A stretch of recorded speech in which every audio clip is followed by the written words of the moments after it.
Kalau bahasa Mang Dalton mah forbidden knowledge gitu ya. Di Sundanologi ini sudah ada ini. Sundanologi bukan Jawa Kulon ini. Itu semesta maksudnya. Namanya payung buana. Ini teh. Iya, mikroba ini teh namanya payung buana. Saya hanya berpikir begini, tidak mungkinlah orang-orang tua kita itu memberikan nama kalau nggak sesuai. Entah itu fungsinya, ya, atau yang lain. Ini disebut payung buana, nggak main-main buat saya. Dan adanya itu sejak Mataraman kuno, bukan Mataram. Kalau lihat sejarahan timeline-nya, Mataraman kuno itu adalah SM, Ano Domini, yang gitu. Ini, nah kemudian di dalam wayang Purwa, kalau pedalangan yang almarhum Pak Asep, Giri Hajar, seterusnya itu masuknya wayang modern. Yang memainkan wayang Purwa siapa? Dulu di Purwakarta ada di dalamnya, nggak ada penerusnya. Nah, wayang Purwa itu keluarnya itu ini dalam bentuk apa? Payung di ujung-ujung. Simbolnya itu payung kan di jajaran wayang-wayang paling ujung ada payung kan? Yeah. Nah, payung itu disebut payung buana. Nah, pertanyaannya, ilmu pedalangan waktu itu sampai proses penempatan papetnya tadi wayang-wayangnya itu sampai dengan payungnya emang sembarangan? Kagak. Selalu emang dalam terbingung perundangan di mana ya teratur salingnya. Lamun teu aya cara penempatan yang sistematik. Kan begitu. Nah, payung itu taruh di sisi juga fungsinya adalah fungsi pelindung umum kan? Nah, pertanyaannya kemudian melindungi apa? Jelas kalau namanya payung buana, melindungi buana. Sekarang kita ambil ke isu terkini yang terus sampai sekarang juga masih berlangsung adalah tentang perubahan iklim, climate change. Ya, climate change. Climate change itu sebenarnya orang-orang kan bingung. Climate change itu adalah salah satunya rusaknya lapisan ozon. Rusaknya ozon itu karena apa? Gas rumah kaca. Gas rumah kaca yang dimaksud apa? NOx, SOx, COx yang notabene adalah limbah kita. Limbah domestiknya, segala macam limbah pabriknya, limbah, termasuk kemudian kebakaran hutan, transportasi. Tapi kalau kita mau urut, ranking terbesar sampai yang terbawah, yang paling besar adalah limbah domestik. Tapi bisa dikurangi bukan kemudian direduksi hilang, enggak. Kalau menggunakan ini, dirubah materialnya menjadi nutrisi. Seperti tadi saya bilang, COX, ketika X-nya ditambahkan, C-nya jadi CH, kan gitu. Terus NOx, N-nya jadi NH, kan pupuk jadi urea. Kan gitu. SOx, sulfurnya itu pemicu untuk pembungaan, kan jadi pupuk, jadi nutrisi. Ini bantuan si mikroba ini. Gitu ceritanya. Nah, ini juga bisa digunakan asal tidak menggunakan tadi bahan-bahan dasar yang ini. Kalau kita mau menggunakannya dengan buah-buahan, ini bisa untuk kita minum. Pengganti probiotik. Selama ini kan probiotik yang kita kenal hanya Yakult. Sayangi usus Anda, gitu ya sebenarnya. Padahal kalau kita mau teliti, coba baca di bawahnya. Lactobacillus casei, benar nggak? Terus Sirota strain, ya. Sirota itu Profesor Sirota yang menemukan. Nama kecilnya casei. Nama kecilnya dia itu ditempelkan kepada jenis mikroba yang namanya Lactobacillus. Lactobacillus adanya dari susu. Jadi pembuatan Yakult memang dari susu sapi. Karena sumber Lactobacillus melalui proses tertentu, kemudian seperti bikin yogurt, jadilah Yakult. Nah, di mereknya siap label nama Lactobacillus casei Sirota strain, entah berapa persen, Pak casei itu menang eta duit teh. Nah, namun ibu-ibu rajin mau bikin kefir, mau bikin yogurt, ini juga bisa dipakai. Hanya saja tadi material dasarnya yang pakai tai sapi atau ketenang.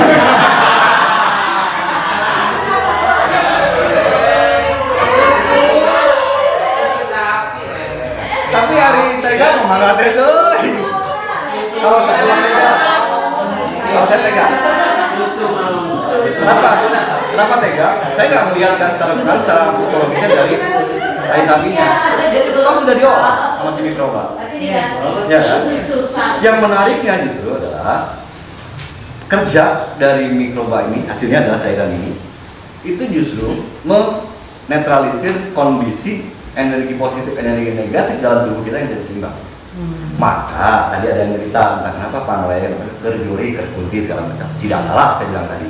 Cuma kalau kita melarikannya ke sana, kita tidak mengajar orang berpikir positif, produktif. Tapi langsung ngomongnya teh uka-uka terus gitu ya.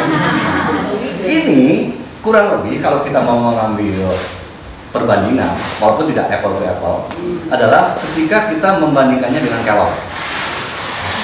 Ya, jalan kelor.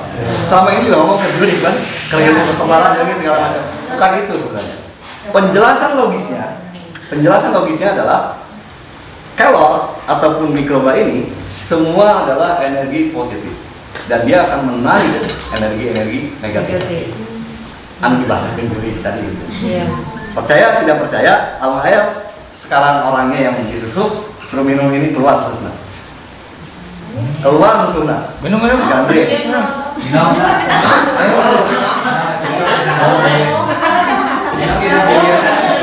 Di situ ada para rosan, di situ ada guru silat, di situ ada guru yang hebat tentang ulin usik. Nah, muridnya 7, tapi ngelakuin kadugalan, dipanggil pulang mas mereka. Si guru Pak Asep namanya, bantuan sudah murid pulang kadugalan hukum, haramkan dia diinumkan dia, entah oke kabeh kan, kalau ada tingkalan cering yang ilmunya wajah, cipuning segala macam tepal. Itu cerita, tapi itu cerita. Saya sebenarnya tidak mau berpanjang itu, selingan saja. Kembali lagi, sebenarnya kalau kita membiarkan ini, sebenarnya kita sedang menanam energi positif. Ya. Nah, harapannya kemudian kalau ini disebarkan dalam bentuk sedekah tadi dengan dijarian, ditorong air kita, dicoblok segala macam, itu akan memulihkan dengan cepat Ibu Pertiwi. Simbol dari tanah. Itu. Ya. Baik, ini hujan. Kita mau prakteknya di mana? Tahu cara makainya.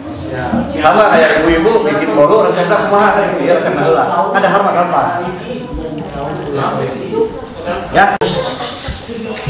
Nah, ini disebutnya songsong. Songsong itu payung tadi. Songsong atau payung buana biokompon. Dia dari kumpulan. Kompon itu kumpulan atau konsorsium.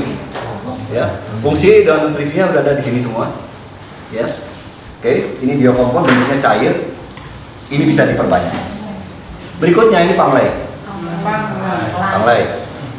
Ini rasanya rada gimana gitu ya? Kalau enggak, kalau kan sering Pak, saya makan itu yang orang cewek sambal agak ada lebih enak. Nah, ini sengaja saya bawakan yang ini. Kalau ada yang mau perbanyak atau mau bibitkan, lihat tanam saja. Nah, ini tinggal dipecah. Kalau ini untuk prosesnya nanti. Ini yang saya maksud tadi minimal 5 ruas jari. 5 ruas jari. Masih panglay. Nah, ini tinggal direcah aja. Direcah, masukin ke ini. Nah, ini yang disebut jari ngau. Nah, ini jari ngau. Jari ngau ini dulu sampai sekarang kalau di kampung-kampung itu untuk ibu-ibu yang baru selesai babat, mereka itu masih dipakai. Ayana di mana? Nah, ini kebanyakan habitatnya di dekat daerah-daerah yang relatif basah. Rawa-rawa. Enggak. Kudu rawa. Dekat cair pada Nah, nanti yang dimanfaatkan semuanya. Tapi yang paling efektif kemudian pemanfaatan ruasnya. Sayang juga kalau misalnya ini ruasnya juga nanti potong-potong untuk dibiarkan, dikembangkan. Hanya kita membutuhkan sedikit saja kok untuk kebutuhan di sana. 5 ruas jadi kan sedikit, ini banyak. Ini bisa dibawa. Boleh. Ya, ini jadi ngau. Nah, saya mau jelaskan yang lain, bukan dalam konteks kebutuhan yang lain, supaya nggak lewat.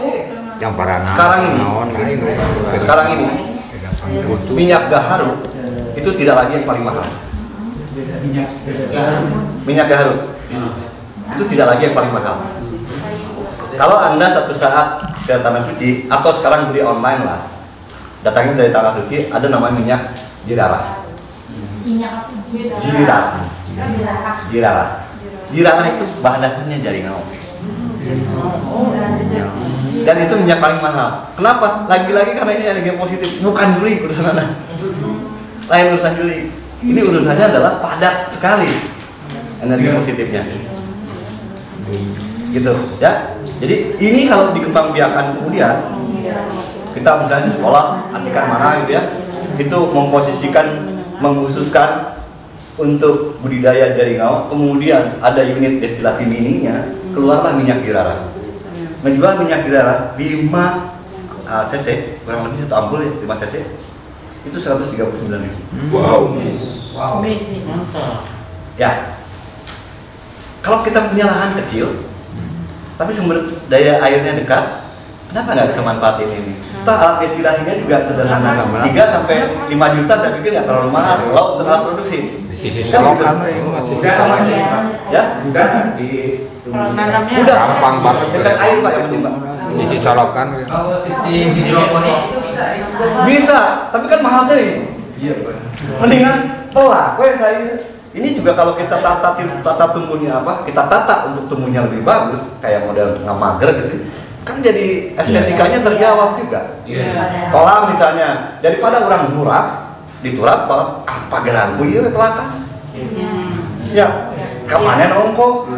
Hasilnya jelas gitu. Nah, pun ketika si kolamnya itu kita tanami ikan, kita budidaya ikan di sana, airnya relatif bersih Pak.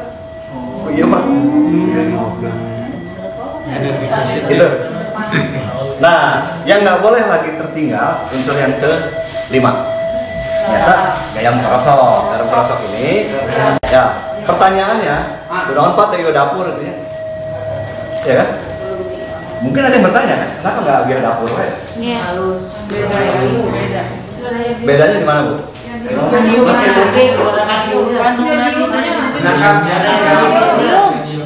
Menawarkan. Ya, ini sebenarnya fungsi garam adalah netral, netralisir. Kelebihan yang negatif nggak bagus, memang kita harus cari. Kelebihan yang positif diredam sama ini, tidak dibuang. Kan energi tidak bisa diciptakan dan tidak bisa dirusakan. Ya kan? Nah, yang menariknya yang lain lagi, ini di prosesnya dari air laut.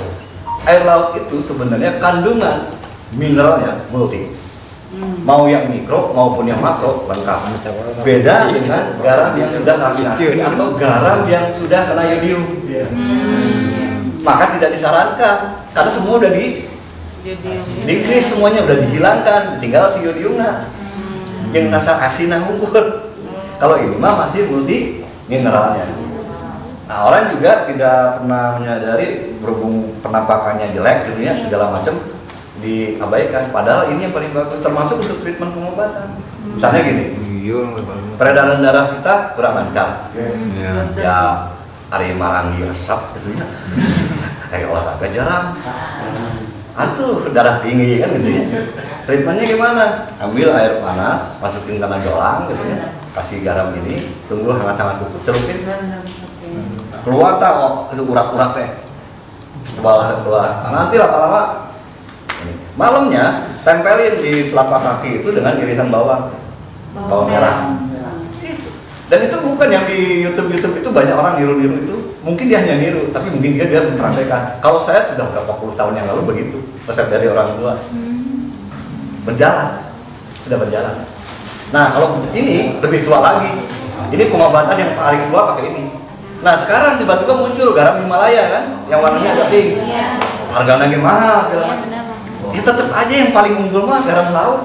Dan garam yang paling bagus sedunia dan paling mahal harganya itu dari Flores. Kurang lebih kalau lihat ukurannya kurang lebih segini, besarnya segini, panjangnya segini, 70.000. Garam Flores. Garam itu mulai Pak.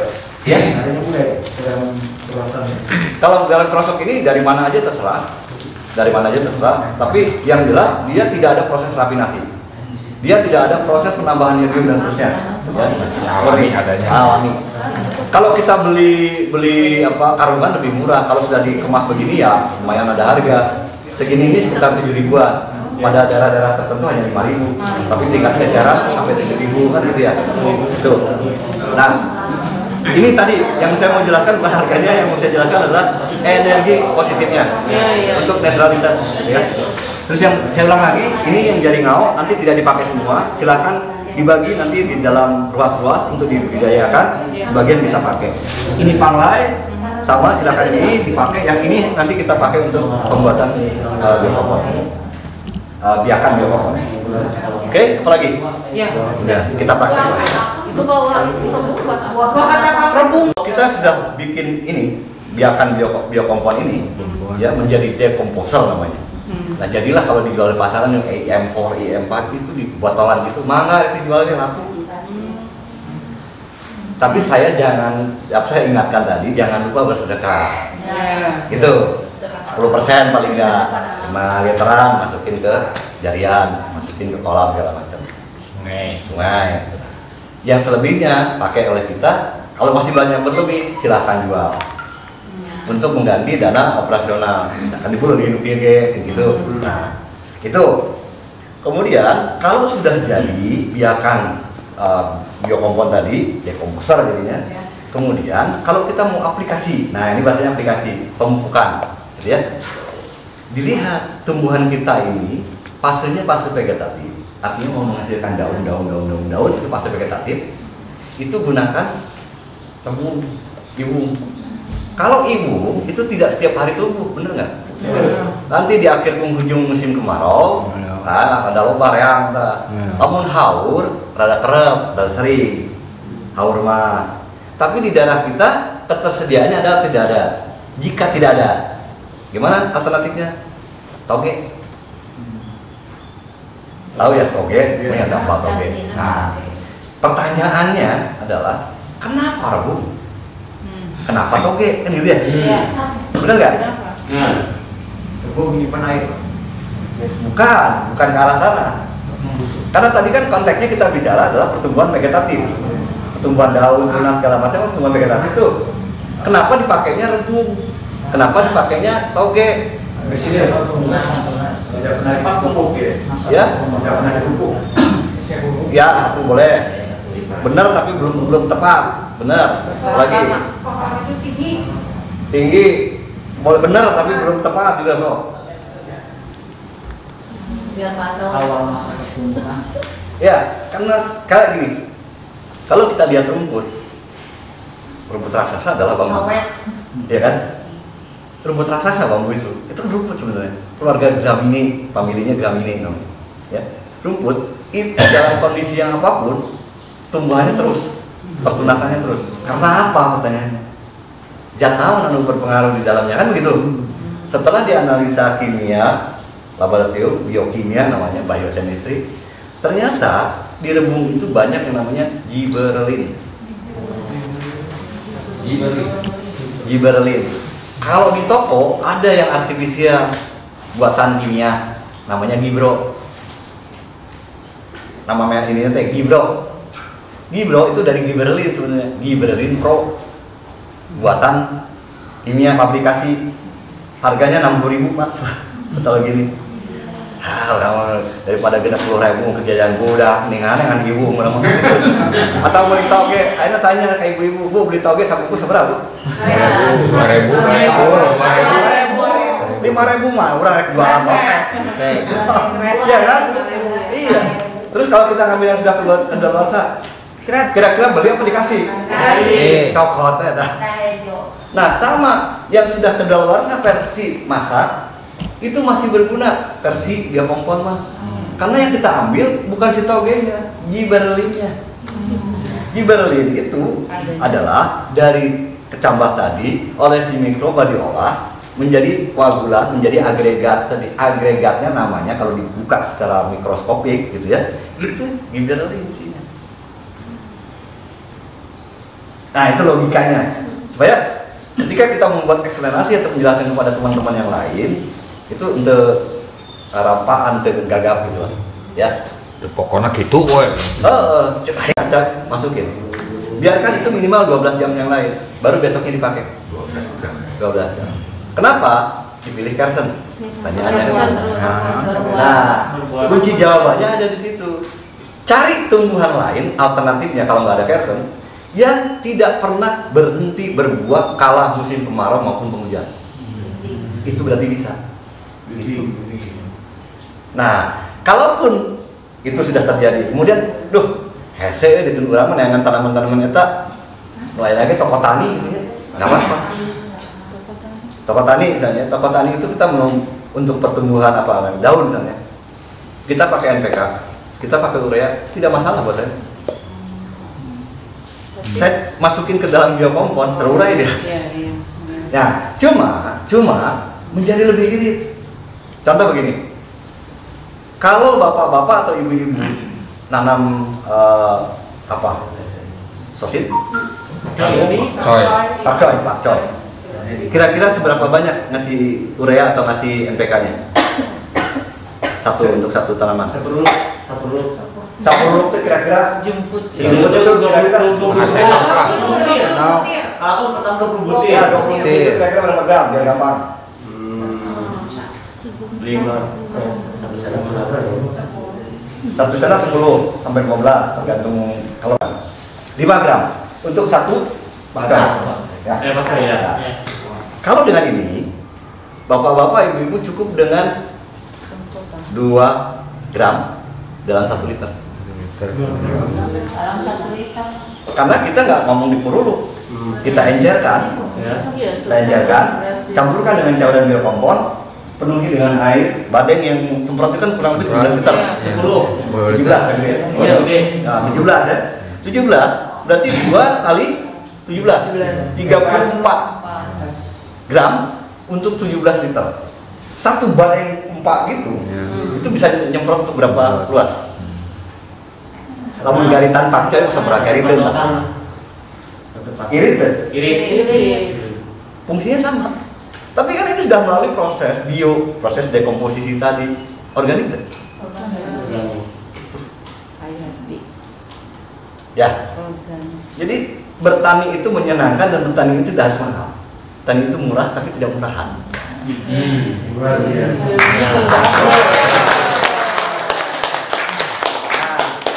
Satu kali nanti kalau ada kesempatan Bapak Ibu Akang mau udah kesana ya ke kebun saya di perbatasan Lembang dengan Bandung, Pates namanya, di Eldorado.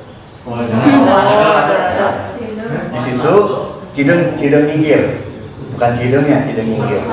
Nah, di situ saya kembangin 2 jenis. Yang satu namanya microgreen, ya. Yang satu lagi namanya edible flower, bunga-bunga yang bisa dimakan. Karena saya keinspirasian untuk film Susana, tinggi belorong. Ya, ternyata konsumsi bunga itu bukan dimiliki oleh orang Eropa. Orang Nusantara dari dulu sudah mengkonsumsi itu, baru ilmu itu dibawa keluar. Kenapa? Ya, kenapa pertanyaannya? Lagi-lagi harus ada pertanyaan-pertanyaan dulu. Nah, bunga itu tadi jawabannya enzim. Enzim tadi kita ngomong tentang ekoenzim yang benar segala macam, di bunga. Nah, pertanyaan yang lain, kalau kita muda terus nggak? Sejalan dengan pertambahan usia, itu juga terjadi penurunan produksi enzim. Kan begitu? Nah, di dalam tubuh kemampuan untuk memproduksi enzim sudah kurang, berarti harus tambahan dari luar. Dari mana itu? Salah satunya dari mikrogreen. Semai-semainya itu. Pertanyaannya, usaha seperti ini akan sustain kalau kita punya ketahanan benih. Ayo beli terus mah online kalau di luar atau galbanar gitu. Nah, pertanyaannya lagi, ilmu tentang ketahanan benih itu sudah ada di nenek moyang kita. Mau bukti? Itu bukan hanya lumbung padi, bukan lumbung beras, itu lumbung padi. Padi artinya memang untuk ditanam dan padi artinya untuk cadangan. Kan gitu. Nah, sekarang lumbung kita diganti dari tadi Kosmos. Itu dewa baru, tak kosmos kan? Ayah dang yang layar, sang yang hanya, sang yang kosmos. Ya, padahal orang tua kita sudah mengajari kita bagaimana membangun strategi ketahanan pangan dan ketahanan benih plusnya. Jadi sekarang kalau pemerintah ngomongnya strategi ketahanan pangan, bullshit, gak ada apa-apanya itu. Harus dimulai dengan ketahanan benih. Baru logik. Gitu ceritanya. Nah, benih saat ini, kalau Bapak Ibu mau tahu yang sebenarnya, itu adalah benih-benih hasil rekayasa genetik semua. Ya, kenapa ada semangka tanpa biji? Ya, kemudian ketika kita beli kalek segala macam, sampai jadi tumbuh, sok benih kan? Bisa tumbuh kembali, sok tanam lagi, akan jadi. Itu gara-gara dia sudah memainkan rekayasa genetika yang namanya GMO, Genetic Modified Organism, dan itu hanya dikuasai oleh kartel besar yang namanya Monsanto. Pokpam pun begitu, makanan ternak itu Pokpam anak perusahaan, jadi Monsanto Group semuanya. Berarti hidup kita di Indonesia itu dikuasai oleh Monsanto, dikuasai oleh Unilever, mandiri katanya anak-anak. Nah, kemandirian itu kita bisa bikinkan frame berpikirnya sejak di Balai Atika.